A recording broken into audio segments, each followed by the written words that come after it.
ఆ సభలో వచ్చి రాజకీయాలు ఎవరికైనా రాజకీయ నాయకులమే కాదనలేదు, కానీ దానికి ఎక్కువ ప్రాధాన్యత కంటే వాస్తవికతకి, ప్రభుత్వం చూపెడుతున్న లెక్కలకి, అందులో ఉన్న నిజాయితీని వాటిని వేలెత్తి చూపెట్టి వాటికి మా సజెషన్లు ఏమి ఇవ్వాలో ఆ కార్యక్రమాన్ని మా సభ్యులు, గౌరవ సభ్యులందరూ కూడా దాన్ని ఇదిగా పాటించాం. దురదృష్టవశాత్తు ఇవాళ అధికార పార్టీకి సంబంధించిన సభ్యులు మాట్లాడినప్పుడు వాటికి సంబంధం లేకుండా, వాటికి ఏబిటికి సంబంధం లేకుండా రాజకీయ కోణంలో రాజకీయ లబ్ధి కోసం వారు మాట్లాడిన సందర్భాన్ని కూడా చూశారు. ఎప్పుడో మేము అన్ని మాటల్ని, ఆ రోజు జరిగిన వాస్తవాల్ని అవి మాట్లాడారు. ఎస్, మేము దానికి కట్టుబడి ఉన్నామని కూడా చెప్తాం. అందులో భాగంగాన ఇప్పుడు సాక్షాత్తు ఉన్న మన ఈ శాసనసభని, ఈ సెక్రటరీ గురించి డిస్కషన్ వచ్చినప్పుడు గౌరవ మంత్రి ఆశ్చర్యంగా ఉంది. ఇది తాత్కాలికమని చెప్తే కాదు, ఎవరు చెప్పారు తాత్కాలికమని బుకాయించడానికి ప్రయత్నం చేస్తున్నారు. తాత్కాలికం కాదంట, కానీ నిన్నగాక మొన్న వచ్చి వాటికి మళ్ళీ టెండర్లు పెట్టడం అనేది అది ఎంతవరకు వాస్తవం ఆలోచించేయండి. సభా సాక్షిగా ఇవి తాత్కాలికం కాదని చెప్పిన మాటని ఒకసారి మీకు మళ్ళీ, అందుకే ఇక్కడికి వచ్చాను, లేకపోతే ఇక్కడ డిస్కషన్ జరిగింది కదా వెళ్ళిపోదామని అనుకున్నాం, కానీ మీ అందరూ మళ్ళీ ఒకసారి దాన్ని, వారికి క్లారిటీ లేదు, శాంటిటీ లేదు, ఏదో ఒకటి మాట్లాడి బుల్డో చేసుకుని వెళ్ళిపోవాలి అనే ఆలోచన తప్ప మనము జవాబుదారీతనం, ఈ రాష్ట్ర ప్రజానికి మా ఆన్సరబుల్, వాళ్ళకి వాస్తవాలు చెప్పవలసిన బాధ్యత మనకున్నది అని చెప్పాలి. ఇక రెండో విషయానికి వస్తే, సాక్షాత్తు ఈ రాష్ట్ర ముఖ్యమంత్రి, ఈ రోజున ముఖ్యమంత్రి గారు నారా చంద్రబాబు నాయుడు గారు వాళ్ళ పార్టీ తాలూకా ఫోరంలో ఏం మాట్లాడారో నిన్న మొన్న టీవీల్లోనూ పత్రికల్లో అన్నింటిలో వచ్చాయి. మరి సభలో మాట్లాడిన మంత్రులు వచ్చి నో అది కాదు, అది వాస్తవం అడిగాం. రాజ్యాంగబద్ధమైన వ్యక్తులు, రాజ్యాంగబద్ధానికి రాగద్వేషాలకు అతీతంగా ప్రజాస్వామ్యబద్ధంగా ఆ భగవంతుడి మీద ప్రమాణం చేసి ప్రమాణ స్వీకారం చేశాం. మనం సాక్షాత్తు ముఖ్యమంత్రి వ్యక్తే కాదు, ఒక అధికార పార్టీకే, తెలుగుదేశం పార్టీకే పని చేయాలి అని ఆయన నోటి మాట చెప్పిన దాన్ని ఏంటిది అడిగితే అది కాదు, ఆయన మాటలు కాదు, ఒక్కిరికించారు, టీవీలో వచ్చినవన్నీ కూడా, సోషల్ మీడియా వచ్చినవి కూడా అసత్యాలు అని చెప్పారు. అయితే దాన్ని రికార్డెడ్గా చెప్పండి, లేదు మీ పార్టీ తరఫున వివరణ ఇవ్వండి, మీ పార్టీ తరఫున వివరణ ఇవ్వండి, లేదా ముఖ్యమంత్రి గారి కార్యాలయాన్ని స్పందించమనండి అని అడిగాం. దానికి సమాధానం లేదు. చెప్పిన మాట చెప్తారు, అది చెప్పరు. మేము సూటిగా అడుగుతున్నాం, ఒక రాజ్యాంగబద్ధమైన ఉన్న వ్యక్తి, ఒక ముఖ్యమంత్రిగా ఎన్నికైన వ్యక్తి ఇలాంటి మాటల్ని, నాకు తెలుసు స్వాతంత్రం వచ్చిన తర్వాత ఈ భారతదేశంలో ఏ ముఖ్యమంత్రి కూడా ఎవరు కూడా ఇలాంటి మాటలు మాట్లాడలే. ఇది భావ్యం కాదు. ఎందుకంటే లబ్ధిదారుడు అనేవాడు ఏ పార్టీ వాడు ఉంటాడు. ఒక ఇల్లు కావాలంటే లబ్ధిదారుడికి, లేదు ఒక పెన్షన్ కావాలంటే, లేదు ఒక అమ్మఒడి కావాలంటే, ఒక రైతు భరోసా కావాలంటే లబ్ధిదారుడు ఏముంటాడు. అది తెలుగుదేశమా, వైసీపీయా, లేదు కూటమాని చూస్తే ఇది ఎక్కడ న్యాయమైనది? అన్నం చెప్తారు, అక్కడ చెప్తారు, ఇక్కడికి వచ్చి కాదంటారు. అందుకని మళ్ళీ మేము ముందుకు వచ్చాం. ఎందుకంటే కొంత మధ్యలో కొంత ఇంటరప్షన్ వచ్చింది, కొంత లైవ్ టెలికాస్ట్ టెక్నికల్ ప్రాబ్లంతో ఆపామని ఆగడమనేది జరిగింది. కాబట్టి అందుకని మీ దగ్గరికి వచ్చి మళ్ళీ ఈ విషయాన్ని మాట్లాడడానికి ఇక్కడికి వచ్చాం. ఆ రోజు వాళ్ళు మాట్లాడుతున్న నేపథ్యంలో తాత్కాలిక భవనం 10,500 రూపాయలు ఈ భవనాన్ని కట్టారు. మరి ఇది ఎక్కడ, మరి దుర్వినియోగం కాదా, ఇది ప్రజాధనం దుర్వినియోగం కాదని అడిగాం. అడిగితే వైజాగ్లో రుషికొండ గురించి ఎత్తారు. మరి రుషికొండలో బాత్రూమ్ 20 లక్షల రూపాయలు టబ్ వేశారు, 30 లక్షలతోనే వచ్చి కమ్మోడు కట్టారు. ఇవన్నీ అధికార దుర్వినియోగం, ఇది అవినీతి జరిగింది అందులో అని చెప్పారు. సూటిగా ఒకటే మాట్లాడినాం, రుషికొండ కట్టడాల్లో కానీ అవినీతి జరిగితే, తప్పులు జరిగితే ఎందుకు ఆ కాంట్రాక్టర్ బిల్లు ఇచ్చారు, ఇవ్వాల్సిన సందర్భం ఏంటి అంటే, మేము దానికి ఇవ్వలేదు ఇంకో దానికి ఇచ్చామని చెప్పారు. సరే ఇంకో దానికి ఇచ్చారు, మీరు అంటున్నారు. నేనైతే దీనికి ఇచ్చారని అనుకుంటున్నాను. ఎందుకంటే నేను చూశాను ఆంధ్రపత్రికలో, అది ఆంధ్రజ్యోతిలో వచ్చింది కాబట్టి నేను చూసి నేను అంటున్నాను. కాదు, అవినీతి తప్పు జరిగింది, అవినీతి జరిగింది అంటున్నారు. ఎంక్వైరీ చేయండి, ఎంక్వైరీ చేయండి. తప్పు జరిగితే ఎంక్వైరీ చేయండి. ఎవడైతే తప్పు చేశాడో, ఎవరైతే 10 లక్షల రూపాయలది ₹1,00,000 వచ్చి 30 లక్షలు కొన్నారో, ఎవరైతే అవినీతి చేశారో వాళ్ళని శిక్షించండి.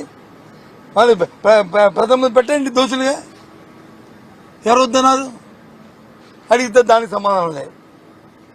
దాన్ని దాటవేసే ధోరణి. ఈ రకంగా ఇవాళ శాసన మండలిలో అధికార పక్షం కుప్పగంతులు వేస్తూ అడ్డగోలుగా బుల్డోజ్ చేసే ప్రయత్నాన్ని చేస్తూ ప్రజలకి బాధ్యతగా ఉండవలసిన ప్రభుత్వం, ఆ పెద్దలు ఆ బాధ్యతను విస్మరించి రాజకీయ కోణంలో రాజకీయాల కోసమే ఇవాళ శాసనం ఉపయోగించుకునే ప్రయత్నం చేస్తున్నారు. అయినప్పటికీ ఒక ప్రధాన ప్రతిపక్షంగా, ఒక బాధ్యత ప్రతిపక్షంగా మా పార్టీ తీసుకున్న నిర్ణయాన్ని, మా నాయకులు తీసుకున్న నిర్ణయాల్ని దానికోసం మేము అడుగుతూనే ఉంటాం, చేస్తూ ఉంటాం, ప్రజలకు వాస్తవాలు చెప్తూనే ఉంటాం. అక్కడ లోపల చెప్తుంటాం, మళ్ళీ బయటకు వచ్చే రోజు మీతోని వాస్తవాలు చెప్తాము, ప్రజలు ఈ విషయాలు తెలియజేస్తామనే విషయాన్ని మీ ద్వారా తెలియజేస్తున్నాను. మేము చెప్పాం కదండి, మా విధానం 3 రాజధానులు అవసరం చెప్పాను నేను ఆ రోజుకి. మళ్ళీ ఈ రోజు నువ్వు అడుగుతున్నా కాబట్టి మా పార్టీ విధానాన్ని మేము డిస్కస్ చేసుకొని చెప్తాము. ఆ రోజుకి మాది 3 రాజధానులు మా విధానం. అప్పుడు ఆ రోజుకి నేను ఈ రోజుకి మళ్ళీ పార్టీ డిస్కస్ చేసుకొని చెప్తాను. మేము డిసైడ్ చేసి మేము చెప్తాము. ఆ రోజుకి మా విధానం ఇది. అందులో ఇక్కడ శాసన రాజధాని పెడదామని ఇక్కడ వచ్చి తయారు చేద్దామని అనుకున్నాం. ఈ రోజు మీరు అడిగారు కాబట్టి మళ్ళీ ఈ సమస్య మళ్ళీ ముందుకు వస్తే దాని మీద డిస్కస్ చేసుకొని మేము చెప్తాం. అదే చెప్పాను, అందుకు వచ్చి చెప్పాను. నేను ఆ రోజు కూడా 1,19,000 కోట్ల రూపాయలతో వచ్చి ఈ అమరావతి డెవలప్మెంట్ ప్లాన్ పెట్టారు. రోడ్లకి, సచివాలయానికి, అలాగే హైకోర్టుకి, అలాగే శాసనసభకి పెట్టారు. పెట్టి ఆ రోజుకి ప్రభుత్వం నేను ఛార్జ్ మున్సిపల్ అడ్మినిస్ట్రేషన్ మినిస్టర్గా సిఆర్డీ నేను ఛార్జ్ తీసుకున్నప్పటికీ 6,000 కోట్లు మాత్రమే ఖర్చు పెట్టారు. ఆ 6,000 కోట్లలో కూడా 2,000 కోట్లు వచ్చి బాండ్స్ రూపేనా, 2,000 కోట్లు వచ్చి స్టేట్ బడ్జెట్లోను, ఇంకో 2,000 కోట్లు వచ్చి బకాయిలు. అంతే ఆ రోజుకి ఆయనకు వచ్చు. అది చూసాం. 1,18,000 కోట్లు ఈ 3 సంవత్సరాలు 6,000 కోట్లు ఖర్చు పెడితే ఇదంతా ఖర్చు అవ్వాలండి, ఇదంతా కట్టాలంటే ఇంకొక 5-6 సంవత్సరాలు పడుతుంది. అంటే దీనికి 3 లక్షలు 4 లక్షల కోట్లు కావాలి. మనకి అంత ఆర్థిక స్తోమత ఉందా మన ప్రభుత్వానికి అనేది ఆలోచన చేసుకొని డిస్కస్ చేసుకున్నప్పటికీ ఒక 6 నెలలు 8 నెలలు అయింది. అప్పుడు వచ్చి వాళ్ళు ఏదో చూడడానికి ఇటు వస్తా అన్నారు. వాళ్ళు ప్రస్తుతాన్ని చూసుకొని నాతో ఎవరో మీలాంటి పత్రికా సోదరుడు అడిగారు నాకు ప్రెస్ కాన్ఫరెన్స్ లో, ఏం చూస్తారా ఇక్కడ ఏముందయ్యా చూడడానికి, వాళ్ళు ప్రభుత్వంలో 6,000 కోట్లు కూడా కనీసం ఖర్చు పెట్టి 1,19,000కి కనీసం ఒక 20-30,000 కూడా ఖర్చు పెట్టలేండి, 6,000 ఖర్చు పెట్టిన దానికి ఏం చూస్తుంది, ఇది మా సైడ్ ఉన్న నాన్ వీళ్ళ లాగా సామెతలాగా ఏముంది, వాళ్ళగా శ్మశానం లాగా ఉంది, ఇక్కడ ఏం చూస్తారా వీళ్ళు వచ్చేది అని చెప్పాను. ఆ రోజు నేను అనలేదే, సందర్భాన్ని బట్టి ఆ మాట అన్నాను తప్ప నేను మొత్తాన్ని నేను శ్మశానం అనే ఉద్దేశం నాది కాదు.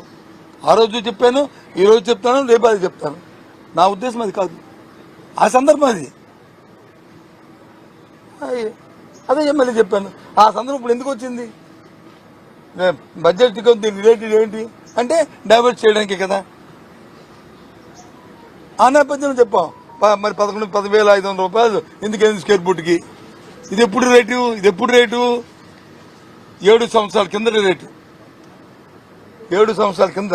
అంటే ఆ రోజుకి ఈ రోజుకి అంటే ఇవాళ అయితే 20,000 అవుద్ది. ఆలోచించేయండి ఏ రకంగా దోపిడీ జరిగిందో, ఏ రకంగా జరిగే ఆ రోజు కార్యక్రమాలు అనేవి. సో ఏదైనప్పటికీ కూడా మా ఉద్దేశం, మనందరం కూడా ప్రజలతో బాధ్యతగా వచ్చాం కాబట్టి, ప్రజలకి మనందరం కూడా జవాబుదారీతనంలో ఉన్నాం కాబట్టి మా బాధ్యత మేము నిర్వర్తన మేము చేస్తున్నాం. కానీ ఇవాళ అధికార పక్షం బోల్డో చేస్తూ ఏదైనా అడిగితే మమ్మల్ని పాసింగ్ నిమాలు చేస్తూ బురద జల్లడానికి ప్రయత్నం చేస్తుంది. ఎంక్వైరీ ఏమంటే ఎంక్వైరీకి దాని దర్యాప్తు జరపమంటే దర్యాప్తు జరపడానికి తయారీగా లేదు. ఇది ద్వంద్వ ప్రమాణాలు పాటిస్తున్న విషయాన్ని మీ ద్వారా రాష్ట్ర ప్రధానికి తెలియజేస్తున్నారు. ఎవరు రాశారు? ఎందుకు రాస్తారండి? ఎందుకు రాస్తారు? వైఎస్ఆర్సీపీ తరఫున రాస్తే మాత్రం ప్రభుత్వం వాళ్ళదే కదా. అవన్నీ ఎనానమస్ లెటర్ కన్సిడర్ తీసుకుంటారా? ఉత్తరాంధ్ర పేరుని రాస్తే ఎలవేపుగా బాధిక మనిషిగా రాశాడు. లేదు జగన్మోహన్ రెడ్డి గారి పేరు మీద రాస్తే ఒక ప్రతిపక్ష నాయకుడిగా రాశారు. ఎవరో రాస్తే వాటన్నింటినీ తీసుకుని లేదు మా లెటర్ మా పార్టీ విధానం ఇదేని చెప్పి అని రాస్తే తీసుకుంటారు. అది లేని దానికి ఇలాంటి పాత నిర్మాణాలు చేస్తూ దాన్ని బురదల్లడానికి ప్రయత్నం చేస్తే ఎలాగండి? చేతకాని వాడు అంటే ఆ మధ్యలో మా మధ్యలో బాగా వాయించలేదు, లేకపోతే నేను బాగా గెంతేవాడిని అంటారా? అలా ముందు చూస్తే ఇది కరెక్ట్ కాదు కదా. హౌసింగ్ వ్యవహారంలో కూడా చర్చ జరిగింది. మీరు 5 ఏళ్లలో 30 లక్షల ఇళ్ల స్థలాలు ఇస్తే దాంట్లో కనీసం 6 లక్షలు కూడా కట్టలేదని మంత్రి పార్థసారథి కూడా కట్టాము. ఆయన నోటితో చెప్పాడు 6,50,000 కట్టారు, 6,50,000 కట్టారు, ఇక మిగతా వచ్చి ఈ దశలో ఉన్నాయని ఆయన చెప్పాడు. అక్కడ జరిగిన చర్చ ఏంటంటే పార్థసారథి గారు వచ్చి వైసీపీ ఎమ్మెల్యేగా ఉన్నప్పుడు, ఆయన వైసీపీ ఎమ్మెల్యేగా ఉన్నప్పుడు 1924 సంవత్సరంలో, అంతకుముందు 14-19 ఉన్న కట్టి నీళ్ళకి వచ్చి బిల్లు ఇవ్వలేదు అనేది ఆయన తాలూకా ఆయన ఎత్తిన అలిగేషన్. దానికి మేమేం చెప్పామంటే మాకు తెలిసి మా నియోజకవర్గంలో ఆయన కూడా మంత్రి గారు ఎమ్మెల్యేగా ఉన్నప్పుడు శాంక్షన్ అయిన ఇంటికి అన్నిటికీ ఇచ్చారు. ఏదైతే కట్టేసి శాంక్షన్ అవ్వకుండా నాకు బిల్లు ఏదైతే అడిగారో వాళ్ళకి మాత్రం ఆ రోజు ఇవ్వడానికి తయారు. ఎందుకంటే అదొక స్కామ్ కింద అయిపోతుంది. కాబట్టి దానికి మాత్రం ఆపింది మాత్రం వాస్తవం మా నియోజకవర్గంలో కూడా జరిగాయి అనేది నీ నియోజకవర్గం జరిగింది. సారథి గారు ఒకసారి ఆలోచన చేయండి, చూడండి అని చెప్పాం. అది జరిగింది. ఓకేనా? స్టేట్మెంట్ ఇచ్చారు. సజ్జల రామకృష్ణారెడ్డి పవన్ కళ్యాణ్ వాళ్ళందరూ చెప్పమని స్టేట్మెంట్ ఇచ్చారని ఆయన. అయ్యో నా మాట వింటావా? వాళ్ళు పత్రికల్లో రాస్తారు, మీ టీవీలో చూపెడతారు, ఇలాంటి 2-3 టీవీల్లోనూ. దానికి సమాధానం చెప్పండి, ఏం చెప్తాను చెప్పు. ఆయన ఇచ్చిన స్టేట్మెంట్ కానీ లేదు ఆయన ఇచ్చినట్టుగా ఈ అధికారి నేను అధికారి చెప్పమను, ఒక పోలీస్ అధికారిని చెప్పమను. ఇగో ఆయన ఇచ్చిన స్టేట్మెంట్ అధికార స్టేట్మెంట్ ABCD లేదు టీవీలో ఆయన తాలూకా అప్పుడు చెప్తాము. అంతేగాని చెప్పకుండా ఓలతో రాసుకొని దానికి ఆన్సర్ చేయమంటే ఎలా చేస్తామండి? ఇది ధర్మం. అది మీరు అడగకూడదు, మేము అలాంటి వాటికి మేము రెస్పాండ్ అవ్వకూడదు. ఎందుకంటే జరుగుతున్న పరిస్థితులు తెలుసు కాబట్టి మనకి ఏ విధంగా మ్యాన్పేట్ చేస్తున్నారో, ఏ విధంగా ఉన్నది లేనట్టు లేనిది ఉన్నట్లు ఏ విధంగా చూపెడతారో మనం చూస్తున్నాం కదా. దాన్ని ఎలా రెస్పాండ్ అవుతాం? ఓకే.